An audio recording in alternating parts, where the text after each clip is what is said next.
নমস্কার, আপনারা দেখছেন ডেইলি বিনোদন। আজকে একটি সংবাদ মাধ্যমে দেখতে পাচ্ছি যে মমতা সূর্য পশ্চিম দিকে উঠেছে।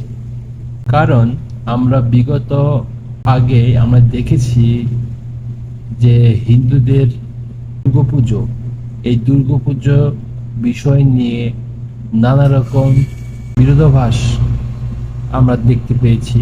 এই মমতা সরকার অনেক জায়গাও আমরা দেখতে পেয়েছি যে দুর্গা পুজো চলাকালীন সেখানে বন্ধ করে দেওয়া। কিন্তু কিসের জন্য এরকম? হিন্দু বিরোধী হলে কি মুসলমানের ভোট পাওয়া যায়? আর তারই লক্ষ্যে চলছিল মমতা সরকারের এরকম পদক্ষেপ।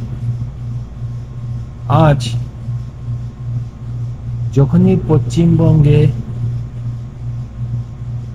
এসআইআর শুরু হয়ে গেছে এবং এই এসআইআর হওয়ার পর দেখা যায় এখানে লক্ষাধিক যে অবৈধ বাংলাদেশি মায়ানমার রয়েছে।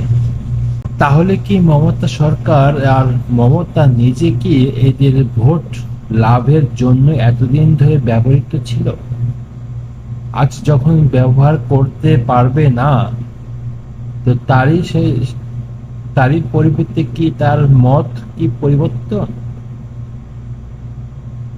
এখন হিন্দু পুজো বা গঙ্গা পুজোর নামে জোর শোর করে আয়োজন এবং রাস্তাঘাট যাবতীয় করার লক্ষ্যে, এটা কি সামনের নির্বাচনের কে উদ্দেশ্য করে কি এরকম? তাহলে আগে এইসব কোথায় ছিল? কিন্তু এই বাংলার জনগণ, এই পশ্চিমবঙ্গের জনগণ এই চালাকি বুঝে গেছে।